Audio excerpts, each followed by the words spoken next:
All right, what's going on, everybody? Back-to-back nights of the EJP, unprecedented. The big Super Bowl pod. We kept it Philly exclusive last Under episode wraps. under wraps, but we came back around with the heavy hitter, the right hand, the big game of the week. I don't know if we can say Super Bowl. I've heard it's trademarked. And we're swinging again. Weird marketing maneuver by us going 24 hours later, but here we are. Boys, how you Yes. doing, Cream? How you doing, Jake? Well, I'm doing great, and I'm really excited that we, are kind of focusing on the Super Bowl because I feel like our podcast, they tend to run a little long. We're a little long-winded, where here we can kind of just delve right into the Super Bowl, just unpack it all. That's what I'm excited about. Yeah, I mean, there's a lot going on these days, but the Super Bowl is still a big deal. And there are Yeah. a lot of storylines going into tonight. And here's what I'll say to the listeners. You know, there's a decent amount of sports content out there, but from the best, highest quality podcast, you want as many as you can get. You want to hang out with those people as frequently as often because you respect them and you enjoy their conversation. So tune in for the Super Bowl special and get ready to have some fun. So Yeah. tune in to the PTI podcast on iTunes. I like that. You know, now being an adult and not being able to watch it, I like listening to the previous games. I love tuning into those guys. Those are the two best guys. I don't care what you say. They're old heads. They're Tony Kornheiser's cool, but oh my gosh, they are. Yeah. Michael Wilbon, like those dudes are the best. Quick tangent. Sorry. We'll kind of lead it off with just the game in itself in terms of the teams that we have. So we're sitting here. We have the Bucks, who are, let's be honest, a whack franchise, and then you have the For Chiefs sure. going for this historical grab. But it's such a great matchup. I honestly think it is. Like the Brady factor, the Bucks. I say a whack franchise, but like the star power on the team has really exploded the last couple of years. Like Devin White, Mike Evans, acquiring guys like Leonard Fournette, acquiring guys like AB. Like there's a lot of juice to this roster. It's created what took a team that hasn't made the playoffs in over a decade at this point, and made them really, really intriguing and really rootable with how explosive they are, given the wide receivers and given the quarterback. The game is of historical value, though. Jake really is tantalized by this. He was bringing this up before we even hopped on, of the possibility of Andy and Pat getting this crazy back-to-back with 3 straight AFC Championship games. I mean, it's definitely has some weight to this game. Yeah. Regardless of how you feel about how these teams arrived, you've got the quarterback story, which is just like a historically significant diverging pathway of, possibly closing the door on somebody and opening the door to a new era. And Andy Reid and that Chiefs team winning back-to-back in the NFL is so special. Is so special, in my opinion. And obviously just because of what it takes. But I have confidence in that Chiefs team. I have confidence in Patrick Mahomes to show himself. And the difference between 7-3 for Brady and 6-4 is very, very big, especially when you consider that 2 of them were given away. So that's a very big deal to people like me who do not subscribe to the mainstream theory regarding Tom Brady. Wow. I mean, to go back to what Ray was then, I like that. I like that a lot, actually. Do more of that. To go back to what Ray was saying, I do, and I think that this is probably the most tantalizing matchup we could have gotten. I know, Rodgers and Mahomes and the Packers could have offered you a little bit of that stuff, but I mean, getting the GOAT, getting Tom Brady here for his 10th time, and then this new kid who just is no one's ever seen anything like it. It's a start to a career. I'm not saying anything, that everybody doesn't already know, but it's an unbelievable start to his career. And then this opportunity comes to where it is, where these two guys are. You wish it could have happened in Brady's prime, but short of that, this is as close to you get as like a torch handing moment. Like we didn't get Kobe LeBron, we didn't get Jordan Kobe, but we're getting Brady Mahomes, and that's just so special. Like as a fan, like who loves these like storylines, legacies. That's like what I love about this game so much.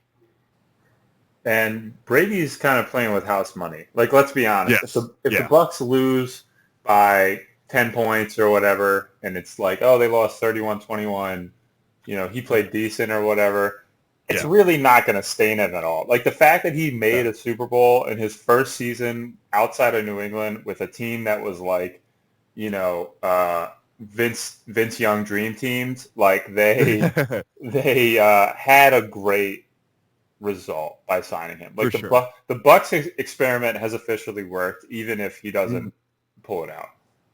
Yeah. I agree. Even if they had lost last week, I think like getting to that game from where they were like this time last year, which was just pretty irrelevant despite the obvious talent on the offensive side of the ball. They were pretty irrelevant to the rest of the league. They hadn't made the playoffs in forever. They're stuck in a division where these powerhouse teams kind of reside. And it's remarkable what the team has done as a whole, and then Bruce Arenas and Brady himself. So I totally agree.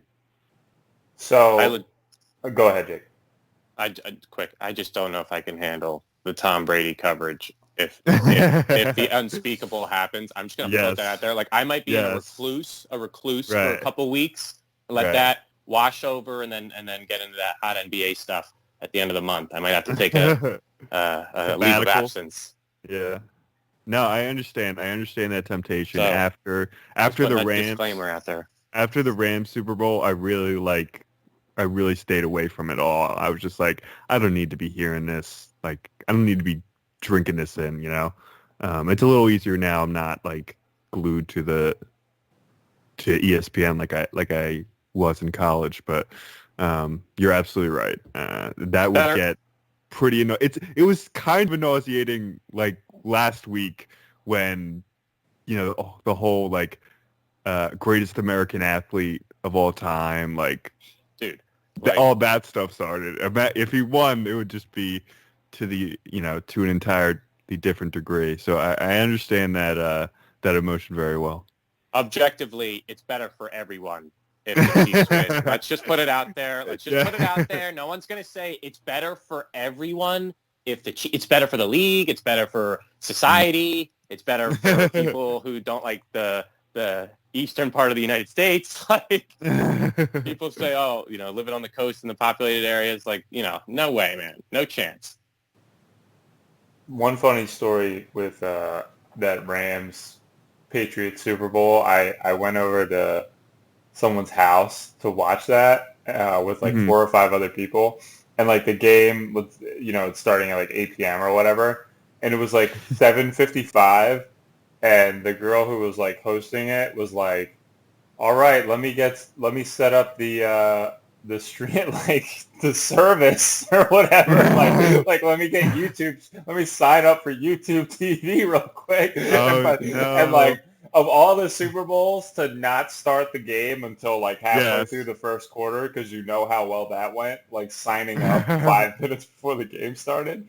It was like halfway through the first quarter by the time we actually got it going. That was a pretty missable Super Bowl, I'll say. That was not anything to be too bummed out about, not seeing the first couple minutes. So I was surely the worst Super Bowl of kind of this era, I think. Just lowest scoring, least shocking, whatever. Well, yeah, and that's what's crazy. What's crazy is like we have been treated to such incredible Super Bowls, like the 20 years that we've been like really conscious for them. Outside of like the Broncos Seahawks one was terrible. That Rams Patriots one was bad.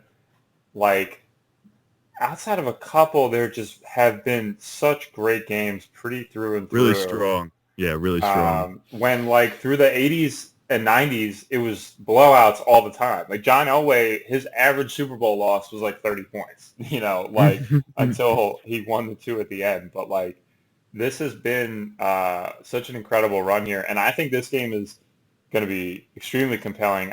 Even though the Chiefs have, that blow people out upside, they haven't really been doing it too much this season. So I think it's definitely going to be an awesome game. Matchup-wise, what do you guys like? What do you guys see as kind of the X factor for each team in terms of trying to get an advantage here? Jake?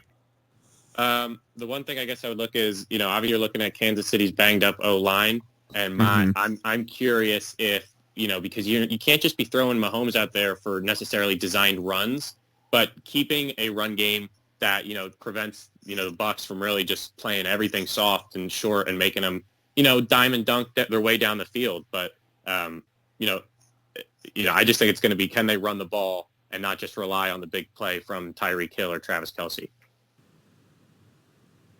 Yeah, I mean, I think that's going to be, at least on that side of the ball, like, is going to be the X factor. I've heard some takes that I think it's actually fair that, Kansas City should probably stay away from the run just because it's got so much limited potential, and the Bucs' strength, really, of their defense is that kind of front seven, that interior defense against the run. If you can play the pass and just play it quickly, I don't really see how, and obviously, like, get it out of Mahomes' hand quickly. Like, sacks and fumbles is what's the only thing that can stop them, right? It's the only thing that can derail the offense. So that's what, if you can just avoid that, you can do screen plays, and quick slant routes to those quick receivers all day, I think. Right. There's something you can't bet on, the amount of times that, like, the percentage overall, if you could see of the amount of plays that the defense blitzed, like overall, how many blitzes you saw. What do you think the blitzing is going to be like for this game where both quarterbacks, they know exactly where to go to beat you? Do you think it'll just be, almost like Eagles-esque in a way where we didn't get anything the whole night and then there was one turnover at the end, the fumble with Brandon Graham that did it, Is it going to be something like that? One of the prop bets I have, this is a sneak preview, is 1.5 turnovers. So I guess it's also a question about blitzing, and what do you think the turnovers are going to be like? So the thing that I listened to recently that was pretty interesting actually was the only real loss for Kansas City this year was that Raiders game. That was like the only like kind of legitimate loss they had, and it was a complete non-blitzing game plan by them. They only rushed their down linemen. They didn't run any design blitzes. They barely blitzed, and they forced 2 interceptions off of Mahomes, playing really passively because you can get carved up when he knows it's coming. Right. I would say theoretically that would be a great game plan for the Bucs because, like you said, Kareem, they can stuff the run, and then if they can kind of play back, keep extra guys in coverage, and play against the run well, that's a pretty safe strategy to try and prevent explosive plays on you. But given the offensive line situation, I mean, that's the kind of thing you have to try and create havoc, try and create unlikely calls that guys that don't have chemistry have to make. Like Chiefs with a full O-line, I would bet they kind of try to emulate that Raiders strategy of like dropping back, don't let him analyze your blitzes and gash you with Travis Kelce, try and contain Tyreek Hill and play more passive. But given the circumstances we're in with the O-line situation on them, I think you have to at least, blitz some and try and create confusion for a set of 5 that literally hasn't played together. Yeah. Yeah. It's tough when you're like parsing these weaknesses for the Chiefs because it's really only the Raiders game in the last, 25 whatever games. That's the only loss. That's the only one you can go back and like, okay, what got them out of their rhythm? And you're right, like sitting back, the personnel and everything else points to the other direction. So there really are no simple answers for the for the Bucs defense. I want to talk about the Bucs offense though, because that side is more compelling to me because we know what the Chiefs can do. They can put up 35 without a blink. Like it's easy for them. That's what I expect. They're not going to throw interceptions. Maybe there's like a fumble somewhere. Maybe they like miss a field goal. That's really the only thing that can happen to derail them, I think. But the Bucs offense, they got to put up, to me, 40 points. That's what you got to do. That's how you got to win. And that's what I want to see. I want to see Brady just slinging it around, just like to those great receivers. I want to see them like up tempo the entire game. I want to see how many points Tom Brady can score at this age. Jacob, go ahead. I honestly, much more than that. I don't have much analysis. I think that the over is probably one of the easiest amounts of money you could put. Like even if it is 7-3 at halftime and the over is 56 points, I would have no doubt. I would have no doubt. I'd be like, you know what? Third quarter is fucking going to be an explosion. Like I would not trip for a second. I think the over is where it's going to be at, high scoring. Hopefully, it would kind of stink if this was like a low scoring stinker. I'm not going to lie, but as long as Mahomes comes out on top, then it's all kosher with me. Well, let's move into our picks here. We got we can do our betting picks and then our actual like who's going to win. So it's sitting at Kansas City -3 with the Bucs playing at home. I don't know if you guys heard the Bucs are playing at their home stadium. I think I did actually catch that somewhere. Someone must have whispered it to me in the subway or something. But yeah, that's a pretty light line to me. That seems pretty small given what Kansas City's shown over the last year and a half, 2 years really. I think I got to go Chiefs. I think I got to take them to do more to break that cover. Well, I don't know if you guys heard the scoop about the lack of horn blowing that is going to be allowed for the home crowd Bucs, a tradition that they have after every score, and that's a whole lot of nothing. And they need to not only be in the different locker room, they need to not be able to access the field, 5 minutes later, just out of respect for the other team to have to do it. I mean, what a weird, peculiar year for it to be hosted at a home stadium. It's not even like really. I mean, we'll see what the presentation is like on Sunday. We'll see what it looks like. But I mean, it's still not the same thing, and just a wild, wild year for. It's still to be a really good matchup and very compelling and sure to draw, you would think a normal, if not increased audience. And I'm sure with this gambling tick and the stock market craze, there's going to be some money changing hands on Sunday. I mean, it is hopefully going to live up to the hype. So you want my prediction? It's got to be the Chiefs. And I think it's close most of the game. And then the Chiefs pull away in the fourth. Okay. So I'm sitting here. I look at this line. Yeah. -3 for the Chiefs is tasty. That's so tasty. If I were a betting man, if you were making me bet my life savings on this line right here, I am taking the Chiefs. But I don't have to bet anything. I don't owe you anything, Cream. Okay? That's true. Okay? And before this playoff started, I took Bills, Bucs in the Super Bowl, and I'm sticking with the squad that I picked to get there. I'm going with the Bucs. They're at home. They got the GOAT. They're playing a banged-up O-line.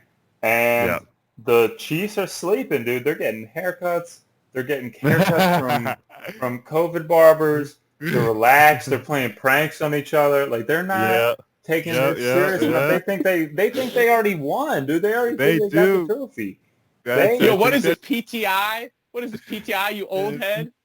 Yeah, I mean, that's a compelling argument. That's a compelling argument, Ray. I do agree that there's been a sense of inevitability about the Chiefs all year.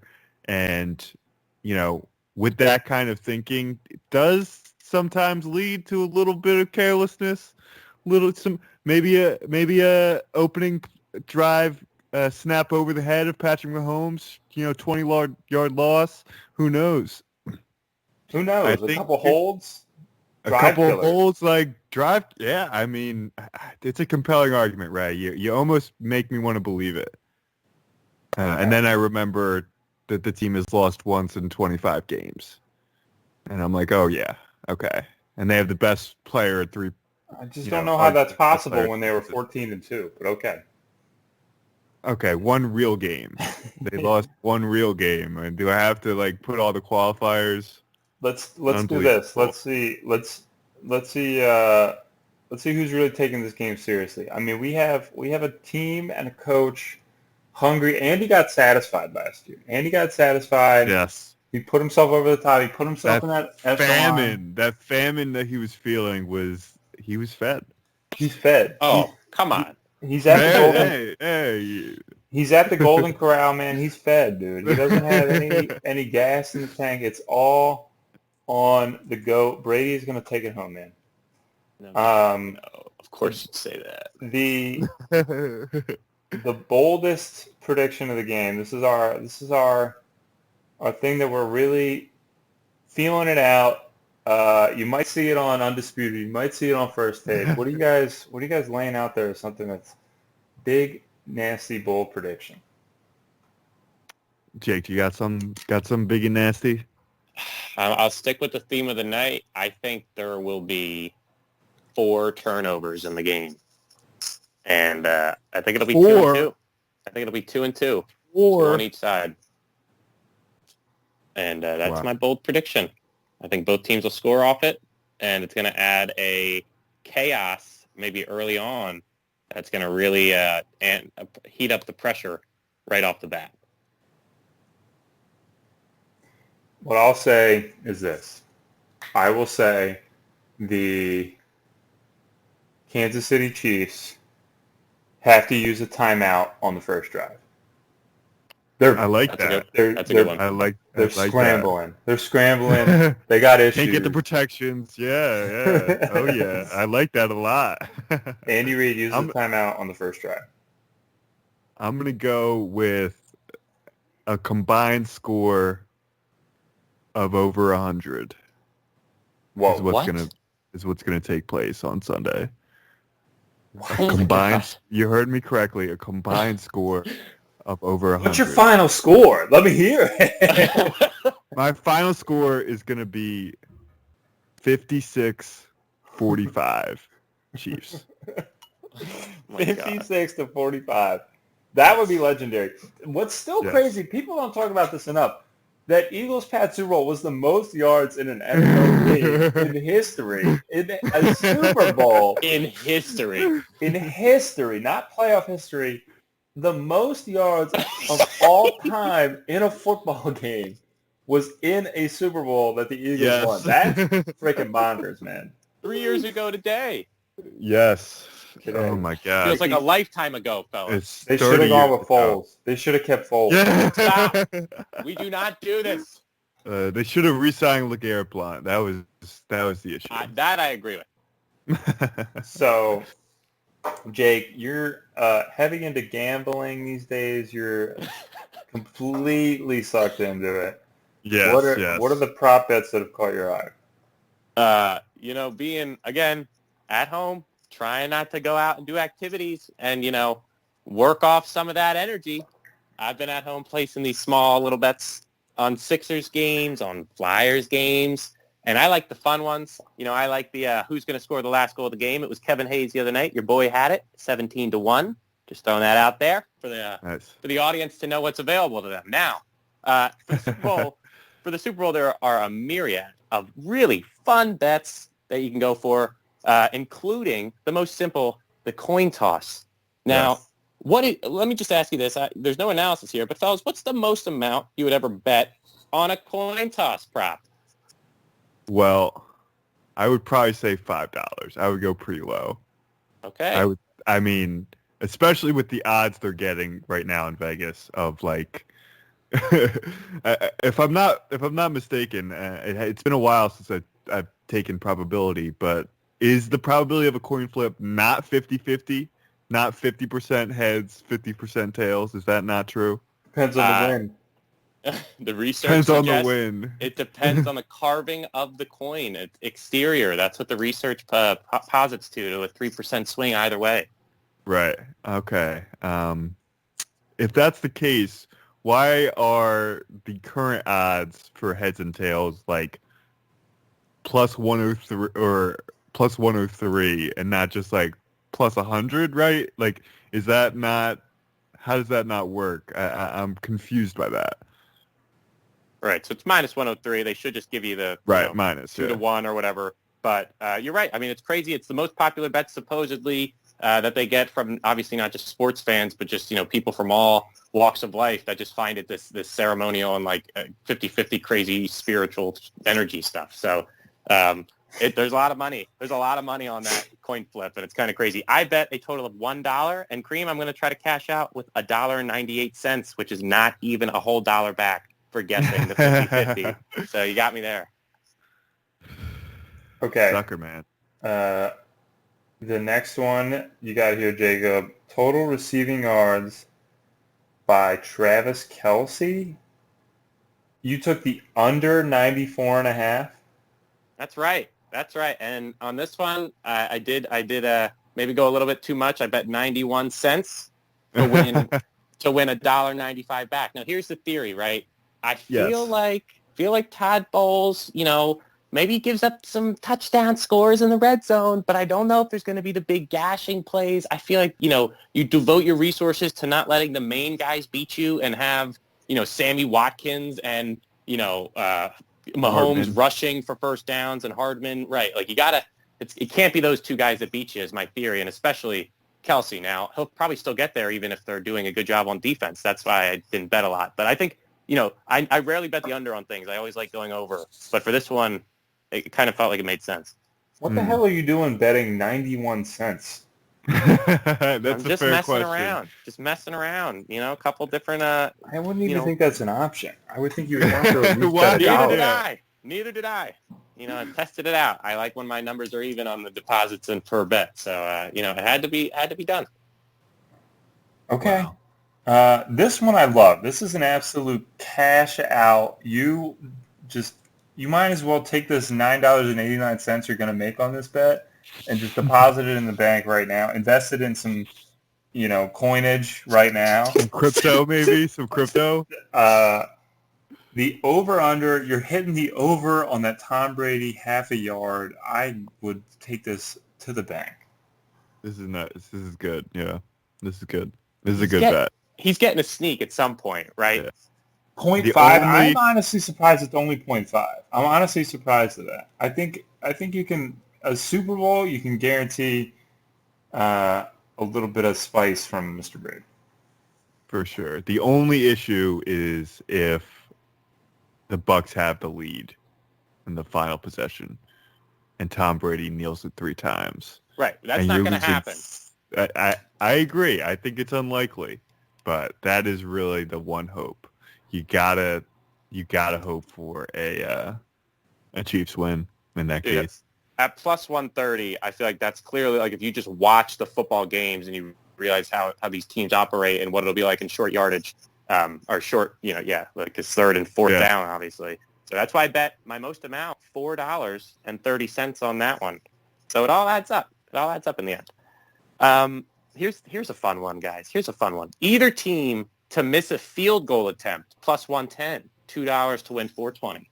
Give me that all day. All day. Buckner's been really shaky the last pretty much season. He inspires zero confidence, and if it colors my perception that the Chiefs should not kick under any circumstances, that they should just go for it on 4th down every play, every time. Even if it's 4th and 30, I think you probably I don't trust that dude at all. So I would actually, I think that's a pretty good bet. Does it include extra points? No, it has to be a field goal. It has to be a field. Okay, that changes it. That changes the math a little bit. Okay. So that's a good one. Cream. I mean, sounds like you want to take the Bucs here, man. You're telling me they got a shaky kicking game here too? They do have a shaky kicking game, but if you believe in the Chiefs, you realize, oh wait, the field goal team doesn't matter because they're not going to see the field because the Chiefs aren't going to get stopped. Like that's the mindset you have to be in. Like they're not winning this game because of a field goal. Like that's not what's going to happen. You know, if you're taking the Bucks, if you're taking the spread, if you're taking the 3 points that the Chiefs are getting, I think you're crazy because they're not. It's not going to be a field goal that decides this game. It's going to be touchdowns. Well, how many touchdowns could the Bucks score? That's what's going to determine the game. All right, I'll hit that segue as you mentioned field goal. The first scoring play of the game. Yes. At plus 430 to be a Chiefs field goal. Chiefs, go ahead, get the ball first, but then they can't get it done. Kick a field goal. Cream, I know this sounds like crazy to you, but I'm talking about, third and 2 on the 25, then that 10-yard penalty, then that 10-yard penalty. Still go for it. And then a missed pass, and it's 4th and 12, and they say, got to put points up on the board. And boom, just like that, cash out. Nope. I think that's smart. That's the only, it's a very specific scenario that you've laid out, and it's and that's the only one in which where they would kick a field goal, I think. It really doesn't make a lot of sense for them. I think teams are realizing that now, especially with the championship week, what happened with the field goal kicking. We're not going to, point fingers at Mr. LaFleur or anything like that. Yeah, we are. We are. That was terrible. Horrendous. It was awful. It was awful. The Bills also kicking a field goal twice, didn't they? That was terrible too. Ridiculous. It was ridiculous. I think Bruce knows that though. I think he's definitely got some wild card in him. He's gonna be going for it he's been going for it all year.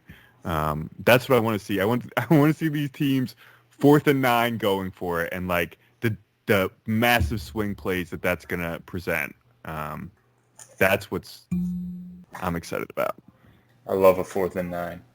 Yes. You think you're going to see that? A 4th and 9? I do. I think you'll get a 4th and long. I think you'll get a 4th and 7, 4th and 8. I really do. I'm saying 4th and 9. 4th and 9. Yes. 4th and 9. All righty. Some bold predictions. And you had one more, Jacob. I believe Pat Mahomes to score. So this means a rushing touchdown for him? Or catching touchdown. We saw what happened with the Philly special, boy. Oh, shit. If Andy Reid runs a Philly special, and that would be love right there. That would be, I would love that. This is good odds. For him to just score at any point during the game, I feel like that's pretty solid. He'll probably score. What are the odds here? The picture you sent is pretty garbage. What are the odds here? Oh, it's garbage? Son. Well, for him to, I have a couple here. For him to score, it's plus 275. So that's pretty good, man. It's pretty good. $2 to win $7.50. That's a big haul. You got. I don't want to say life-changing money on the table here, but it's pretty astounding. But meal-changing, pretty meal-changing. You could definitely upgrade your shit if you win a couple of these. There's a Crunchwrap Supreme on the line. Yes. All Can right. I give you guys any other wacky ones? I mean, you get two. Ones? You get 2. I limit you to 2. Okay, all right. Thanks, Dad. Okay. All right, so for Mahomes to score first is 18-1. So I put a rushing touchdown, 18-1. He has to score the first touchdown of the game. I could see them marching down the field and him just punching it in. Totally could see that. So that seemed fun. That seemed fun at 18-1. I mean, after all the coverage, last week of the Bucks leaving so much room for Aaron Rodgers over the middle, you have to believe that Patrick Mahomes is going to take advantage of that kind of space. If they're, playing man defense in that kind of same vein, same part of the field, you got to believe that Patrick Mahomes is going to be running for it. So I love that. I love that for you. You got one more. All righty. All right, last one. And Ray, we'll go to you. Your boy, Rob Gronkowski to score in the Super Bowl. Robbie G. In the Super Bowl, plus 260. You got to take it. You got to take it. AB has been banged up. Yes. It's the big game. He's been steadily improving. 2 interceptions from Brady last 2 weeks ago when targeting Mike Evans. So like, you got to believe he's just going to return to Old Faithful. That's nice. I like that a lot. You got to pound the Gronk. Touching. Don't go for yards. Like don't go like Gronk. Yes. 100 yards or something. But go or receptions. Don't do that. Yeah. Yeah. The Gronk, like touchdowns, maybe even 2 touchdowns. I'm liking that taste. What are the odds on Gronk Super Bowl MVP? Oh come on! I gotta go. 3 and look touchdowns. For that. He gets 3 touchdowns, and Brady has 2 interceptions. That's still Brady would still get MVP. Like Nick Foles had like turnovers. He just had the 1 interception, I think. He just had the 1 interception, and nobody had 3 touchdowns. The pretty spread around. 70-1 to win. 70-1. I mean, put 15 cents on that, Jake. See what happens. Yeah, Jake. Put 3 cents on it. Put a whole dollar on it. I put a whole dollar on LaShawn McCoy scoring the last touchdown of the game because it was 80-1. No. That maybe I'm crazy. That seems more unlikely. Significantly unlikely. LaShawn McCoy had that quote this week where he was like talking about like possibly retiring, and he was like, "Yeah, man, if we get this and I retire and I got 2 rings, like it's probably a wrap for me, and I'm going to the Hall of Fame." It's like, okay, man, like you had a great career, but the 2 rings, all time. You didn't suit up last year, man. It's not a conversation I want to have about him because I love him. Like it's not. You don't want to tear him down like that, but like he needs a little bit more perspective. I agree. Yeah. You weren't suited up. Like you didn't have pads on. You were healthy, and they chose not to let you come play. That's tough. That's tough. Yeah. So, all right. Anything else we got to touch on with this game? I think we got a lot out of this Super Bowl special. Any last minute things, Jake? No. There's a lot of money on the line, and yes. We'll have. What did you go? Would you go heads? We'll saddle up. We'll saddle up next week. I went heads, baby. Oh shit! You're a fool. You goddamn fool. You're such a fool. That's right. I feel bad for you. I bet the whole farm. Yeah. All right. Thank you all for listening, everybody. Enjoy the weekend. Enjoy the rest of your weekdays here. Thank you all for listening. This has been the EJP. Bye.